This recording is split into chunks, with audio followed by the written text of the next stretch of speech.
목사님 봉독하신 말씀 에베소서 6장 1절에서 4절까지 말씀으로 주 안에서 복된 가정, 이러한 제목으로 은혜를 나누도록 하겠습니다. 우리 한번 같이 하겠습니다. 주 안에서 복된 가정. 행복한 가정이란 이런 글이 있습니다. 행복한 가정은 사랑이 충만한 곳입니다. 바다와 같이 넓은 아빠의 사랑과 땅처럼 다 품어내는 엄마의 사랑이 있는 곳. 거기는 비난보다는 용서가, 주장보다는 예호와 관용이 우선되며 항상 웃음이 있는 동산이 가정입니다. 가정이란 아기의 울음소리와 어머니의 노래가 들리는 곳, 가정이란 따뜻한 심장과 행복한 눈동자가 마주치는 곳. 상처와 아픔은 가정에서 싸매지고 슬픔은 나눠지고 기쁨은 배가 되어 어버이가 존경받는 곳. 왕궁도 부럽지 않고 돈도 그다지 유세를 못 부리는 그렇게 좋은 곳이 가정입니다. 이런 글이 있습니다. 여러분, 이런 가정이 여러분의 가정이 되기를 주님의 이름으로 축원을 드립니다. 오늘 본 말씀은 사도 바울이 부모와 자녀의 관계에 대해서 말씀하면서 주 안에 있는 복된 가정을 이야기하고 있습니다. 자녀의 입장에서 부모에 대하여 순종과 공경을 하라는 것입니다. 그리고 부모의 입장에서는 자녀를 양육할 때 주의 말씀으로 훈계하고 양육하라는 말씀입니다. 그러면 주 안에서 복된 가정은 어떤 가정일까요? 먼저 주 안에서 복된 가정은 주님 안에 있는 가정입니다. 5장 33절에 보면 너희도 각각 자기 아내 사랑하기를 자신같이 하고 아내도 자기 남편을 존경하라. 가정은 하나님께서 인간 사회 속에 세워두신 가장 오래된 제도이며 인간의 생존과 행복의 보금자리입니다. 가정의 평화와 행복이 없이는 개인의 행복과 평안도 없습니다. 그 때문에 마귀는 집요하게 가정의 평화를 깨뜨리려고 공격을 합니다. 마귀가 성도의 가정을 파괴하면 하나님의 교회가 위협을 받기 때문입니다. 그러므로 우리는 가정을 지키기 위해서 하나님께 부단히 기도를 해야 되는 것입니다. 가정은 부부의 만남에서 시작됩니다. 가장 아름다운 가정의 모습을 그린 성경 말씀이 시편 128편입니다. 2절에 네가 내 손이 수고한 대로 먹을 것이라 내가 복되고 형통하리로다. 이 말씀은 남편된 자들에게 주시는 최고의 축복의 말씀입니다. 그리고 행복한 남편의 모습을 우리에게 제시하고 있습니다. 여러분, 아내가 남편이 가장 멋있다고 생각할 때가 언제인지 아십니까? 그것은 남편이 가족을 위해서 열심을 다해 일할 때라고 합니다. 그때 아내는 남편의 매력을 느끼고 멋있다고 생각을 한답니다. 우리가 수고하여 가족들을 부양할 때 생활의 만족도가 높아지고 행복감을 느끼는 것입니다. 그리고 가정에서 아내로부터 격려받고 큰 행복을 느끼게 되는 것입니다. 여러분, 남편은 자기에게 맡겨진 역할을 잘할 때 하나님의 복을 받게 되는 것입니다. 오늘 본 말씀 시편 128편 2절에 보니까 내가 내 손이 수고한 대로 먹을 것이라 내가 복되고 형통하리로다. 여러분, 우리가 수고를 했는데도 불구하고 그 수고의 열매를 먹지 못하는 사람들이 많이 있습니다. 그러나 수고한 대로 열매를 거두고 누릴 수 있다는 것은 축복이 아닐 수가 없습니다. 오늘 여러분, 이런 축복이 여러분들에게 있기를 주의 이름으로 축원을 드립니다. 또 아내에 대해서 이렇게 말합니다. 시편 128편 3절에 내 집 안방에 있는 내 아내는 결실한 포도나무 같으며 내 식탁에 둘러앉은 자식들은 어린 감람나무 같으리로다. 여기서 내 집 안방은 가정을 의미합니다. 가정이 잘되고 평안하려면 먼저 그의 아내가 안주인으로서 제 자리를 잘 잡아야 됩니다. 내 집 안방에 있는 내 아내는 이라는 말은 다른 말로 표현하면 아내가 내 집 안방 주인의 역할을 잘하는 사람을 말합니다. 내 집 안방에 있는 내 아내는 결실한 포도나무 같으며 내 식탁에 둘러앉은 자식들은 어린 감람나무 같으리로다. 하나님을 섬기는 행복한 가정의 모습입니다. 잘 익은 포도 열매는 얼마나 좋습니까? 또 포도 향기가 얼마나 진한지 멀리서도 그 향내가 진동을 합니다. 이같이 남편과 아내가 서로 마주 볼 때 수고하는 남편, 안방에 내실에 있는 아내의 모습은 주 안에서 복된 가정의 모습이 되는 것입니다. 어떤 가정에 남편의 귀가 시간이 자꾸만 늦어지는 겁니다. 이 아내가 걱정이 되고 고민이 되었어요. 그러다가 답답한 마음을 가지고 하나님께 기도했어요. 그랬더니 하나님이 아이디어를 주셨어요. 집안 분위기를 바꾸기로 했습니다. 그래서 아내는 창가에 아늑한 커튼을 치고 또 적은 테이블을 마련해 놓고 거기다가 꽃병을 두고 조명을 밝혔습니다. 그 앞에 의자를 두어서 분위기를 로맨틱하게 만들었습니다. 집안의 분위기가 달라졌습니다. 그러자 남편이 이때부터 집에 일찍 들어와서 탁자에 앉아서 차를 마시면서 다정한 이야기를 하더라는 것입니다. 할렐루야. 여러분, 사람이란 항상 자기 영혼의 안식과 평안을 찾습니다. 내 마음을 내려놓을 수 있는 곳을 찾는 것입니다. 내 마음의 쉼을 얻는 곳을 찾는 거예요. 사람이 자기 집에서 안정과 행복감을 얻지 못하면 자꾸 밖으로 나갑니다. 남편에게 집이 가장 편안한 곳으로 만들어주면 절대로 밖으로 나가지 않습니다. 제 친구 부부는 겉으로 보기에는 잘 안 어울리고 그리고 서로 안 맞는 것 같은데 그 부부는 늘 보면 꿀이 떨어져요. 왜 그런가 했더니 부부가 서로 인정해주고 사소한 것도 칭찬해주고 감사하다고 말하고 뭘 해도 감사하다고 고맙다고 이렇게 이야기를 하니까 서로 정이 생기고 서로 좋아하는 겁니다. 그러니까 눈에서 꿀이 뚝뚝 떨어져요. 그런 걸 보면 나도 좀 잘해야겠다. 할렐루야. 그런 생각이 들어요. 여러분, 이렇게 될 때 가정의 모습이 아름다워지고 자녀들이 가정의 보금자리에서 무럭무럭 성장해서 세계에 뛰어난 그러한 인물들이 나오게 되는 것입니다. 오늘 여러분, 가정의 보금자리가 아늑하게 있을 때 자녀들이 잘 자랍니다. 거기에서 정서가 안정되고 그리고 건강하게 성장하고 자기 주장을 하고 당당하게 세상에서 자기의 의견을 말하는 신뢰받는 그러한 인물이 나오게 되는 것입니다. 오늘 여러분들에게 이러한 가정이 복된 주 안에 있는 가정이 되기를 주님의 이름으로 축원을 드립니다. 또한 주 안에서 복된 가정은 사랑으로 부모를 섬기는 곳입니다. 1절 2절에 보니까 자녀들아 주 안에서 너희 부모에게 순종하라. 이것이 옳으니라. 내 아버지와 어머니를 공경하라. 이것은 약속 있는 첫 계명이니. 여러분, 성경은 먼저 자녀들아 이렇게 부르릅니다. 그러면서 자녀들에게 말씀하는 것입니다. 부모에게 순종하고 공경하라. 왜 그럴까요? 그것은 자녀가 자기 부모로부터 많은 것을 받았기 때문입니다.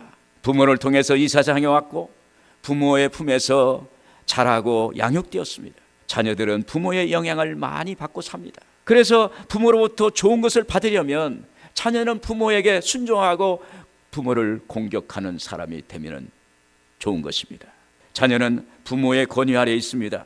바울 사도는 그리스도를 경외함으로 서로 복종하는 삶을 부모와 자녀와의 관계로 확대해서 말합니다. 5장 21절에 그리스도를 경외함으로 피차 복종하라. 여러분, 주 안에서 부모에게 순종하는 자녀가 잘 되는 것입니다. 제가 이렇게 봐도 제가 한 30년 이상을 이렇게 신방을 해보면 부모에게 순종하고 효도하고 공경하는 그 가정은 참 아름다워요. 저는 하나님의 축복을 많이 받았습니다. 사실 남의 가정을 이렇게 방문하고 그 안방에 가서 앉아서 이렇게 대화를 할 수 있다는 건 아무나 하는 게 아니거든요. 그런데 많은 가정을 다녀봤어요. 그런데 대체로 보면 자녀가 부모에게 효도하고 공경하고 섬기고 순종하는 가정을 보면 자녀가 잘 되고 부모도 편안하고 그러한 것을 보았습니다. 그래서 이 말씀이 자녀가 부모 옆에서 기억해야 할 명령인 것입니다. 1절에 보시면 자녀라 주 안에서 너희 부모에게 순종하라. 이것이 옳으니라. 자녀는 부모의 가르침에 순종하라는 것입니다. 개인주의로 발달한 미국이나 유럽이라도 명문 가정의 자녀들이나 가정교육을 제대로 받은 집안의 자녀들은 부모를 존경하고 순종합니다. 그 사람의 인격과 성장 과정은 부모를 공경하는 것과 밀접한 관계가 있습니다. 자녀가 부모님께 순종하는 사람은 하나님께도 순종하는 사람입니다. 그래서 그 자녀가 잘 되는 거예요.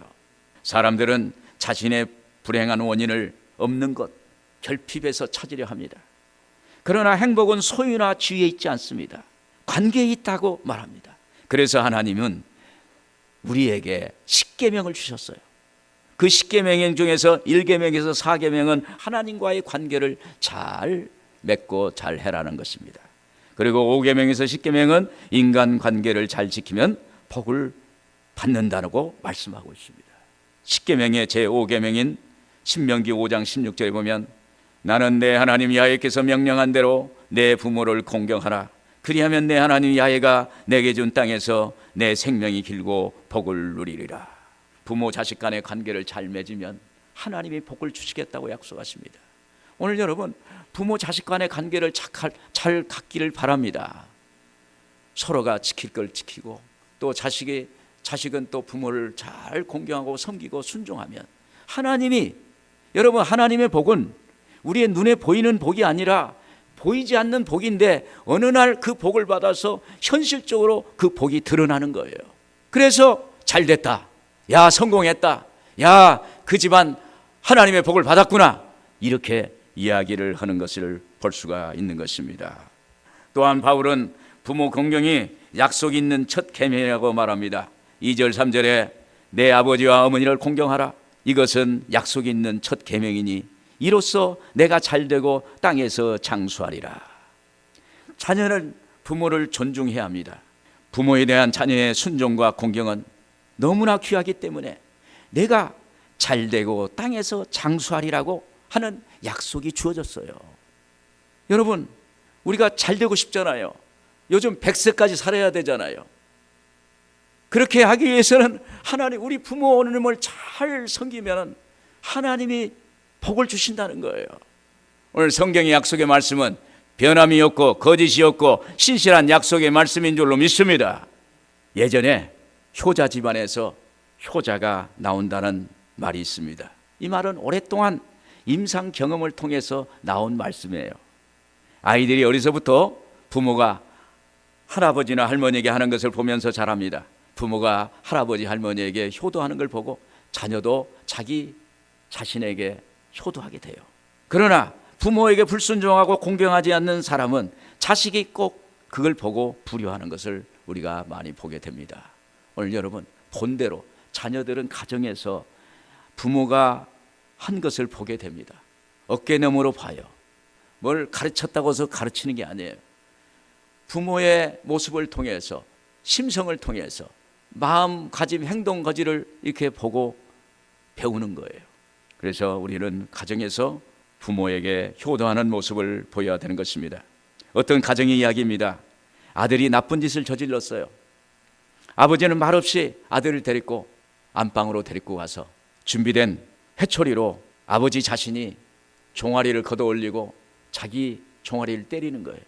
아들은 자기 잘못 때문에 아버지가 자신의 종아리를 치시는 모습을 보고 자기 잘못을 깨닫고, 아버지 용서해 주세요, 다시는 그런 일 안 할게요, 다시는 안 할게요. 그러면서 엉엉 울면서 아버지를 붙들고, 아버지 때리지 마세요, 아버지 다리 때리지 마세요, 아프잖아요 하면서 다시는 안 하겠다고 그랬어요. 그래서 그 후 그 아들이 잘 커서 어른이 되었습니다. 이제 결혼해서 그도 아버지가 되었어요. 그에게 아들이 하나가 있는데 보니까 부전자전, 자기가 어렸을 때 똑같은 모습으로 개구장이 노를 하고 나쁜 짓을 골라서 하고 그러는 거예요. 그래서 참다 못해가지고 예전에 자기 아버지에게, 아버지가 자기가 나쁜 짓을 하니까 종아리를 걷어 올려서 아버지 자신을 종아리를 때렸던 방법이 효과가 있었다고 생각하고 자기도 그 방법을 쓰기로 했어요. 자기 아들을 안방으로 불러들였습니다. 매서운 회초리를 준비했습니다. 그는 아들 앞에서 자기 바지를 걷어 올리고 자기 종아리를 사정없이 때리기 시작합니다. 아들이 깜짝 놀래가서 문을 박차고 나가서 엄마를 찾는 거예요. 엄마, 아빠가 미쳤어. 아빠가 왜 저래? 그러더라는 거예요. 이것은 우리가 웃을 수만 없는 이야기예요. 이처럼 세상은 많이 변했습니다. 아이들의 생각과 부모의 생각에 단절되어 있는 세대를 살아가고 있어요. 이것은 평소 가정에서 바쁘다는 이유로 부모가 자녀와의 그 소통을 하지 못하고, 그리고 부모가 자녀에게 바른 모습을 보여주지 못했고, 부모와 자녀와의 관계가 단절되어 있기 때문에 이런 일이 생기는 거예요. 생각이 달라요. 여러분, 하나님과의 관계, 부모와의 관계를 잘하는 자녀는 세상 밖에서도 관계를 잘합니다. 인정받고 훌륭한 사람이 되는 것입니다. 사랑하는 여러분, 부모님께 사랑으로 공경하고 섬기십시오. 그러면 복되고 장수하게 됩니다. 부모를 공경하고 섬기는 것은 자기 부모에게 배우는 것 같아요. 그래서 오늘 우리는 우리 부모님들이 가정에서 잘 살면은 자녀들도 그걸 본받아서 공경하고 섬기는 삶을 살게 될 줄로 믿습니다. 부모님을 섬김을 통해서 복받는 여러분들 되기를 바랍니다. 끝으로 주 안에서 복된 가정은 말씀으로 자녀를 양육하는 곳입니다. 4절에 또 아비들아 너희 자녀를 노엽게 하지 말고 오직 주의 교훈과 훈계로 양육하라. 사도 바울은 부모는 자녀를 노엽게 하지 말아라, 오직 그리스도의 말씀으로 훈육하고 권고하고 있습니다. 요즘 아이들이 고개를 숙이고 있는 아이들이 많다고 합니다. 이런 표현은 내심 자녀가 마음에 불만이 있다는 거예요. 불만이 있기 때문에 고개를 푹 숙이고 있는 거예요. 그걸 부모한테 표현하는 건데 부모는 그걸 모르고 지나가는 거예요. 여기 아비들아 너희 자녀를 노엽게 하지 말고 해서 노엽다라는 것은 헬라어로 분노라는 거예요. 다시 말하면 아비들아 너희 자녀를 분노하게 하지 말아라, 화나게 하지 말아라, 이렇게 말하는 것입니다. 그러므로 부모님들은 자녀의 잘못을 다룰 때 감정적인 접근을 하지 말라는 거예요. 감정적으로 화가 나가지고 자기 감정에 따라서 좌우해서 자녀를 경책하고 뭐라고 하면은 그 자녀들도 화가 나는 거예요. 그냥 그 안에서 화가 나가지고, 근데 부모가 권위자이기 때문에 그 권위자 앞에 어린 자녀가 약자이기 때문에 아무 소리 못하는 거예요. 마음속에는 분노가 부글부글 끓는 거예요. 감정적인 접근은 자녀의 마음에 상처를 주고 결국 자녀의 마음에 분노를 일으키게 합니다. 그래서 자녀가 부모에 대해서 반항하게 됩니다. 또 바울 사도는 부모가 자녀를 노엽게 하지 말아야 할 이유는 골로새서 3장 21절에 아비들아 너희 자녀를 노엽게 하지 말지니 낙심할까 함이라. 여기서 낙심할까 함이라는 것은 절망하다, 열정이 사라지다는 의미입니다. 부모로 인해서 자녀가 낙심하고 절망하고 열망이 사라지면 여러분 어떻게 될까요? 그건 절망이에요. 마음이 꺾이는 것을 낙심이라고 그래요. 마음이 꺾이면 마음이 절망하고 열정이 사라져 버리는 거예요. 요즘 5포 세대라고 합니다. 요즘 3포 세대. 3포 세대는 결혼을 포기하고 연애를 포기하고 출산을 포기하는 게 3포. 5포는 뭐냐? 결혼, 연애, 출산, 집, 인간관계를 포기하는 것. 7포 세대는 뭐냐? 거기에 플러스 꿈과 희망을 포기하는 거예요. 7포 세대라는 거예요. 오늘 여러분 지금 우리 주변에 오늘 우리 현실 앞에 이러한 문제가 있는 것입니다. 그러므로 자녀를 노엽게 하지 말고 오직 주의 교훈과 훈계로 양육하라. 양육이라는 것은 교육이 아니에요. 아이를 키울 때 교육을 하면 학교에서 교육을 하고, 양육이라는 것은 어머니의 품 안에서 키우고 자라게 하는 것을 양육이라고 합니다. 양육하라. 하나님 말씀으로 양육하라. 그리하면 하나님이 그 자녀를 책임져 주시겠다는 것입니다. 부모들은 자녀를 자기 소유가 아니라 하나님이 주신 상급이요 하나님의 선물임을 인식해야 되는 것입니다. 시편 127편 3절에 보라 자식들은 야의 기업이요 태의 열매는 그의 상급이로다. 그러므로 우리는 자녀들을 내 소유가 아니라 내 자식이라고, 내가 낳았다고, 내 것이라고 주장하지 말고 하나님이 나에게 주신 선물이다. 선물은 어때요? 귀한 거잖아요. 그 귀한 선물을 받아야 돼요. 선물을 막 팽개치고 막 이리 굴리고 저리 굴리면 선물이 망가져 버려요.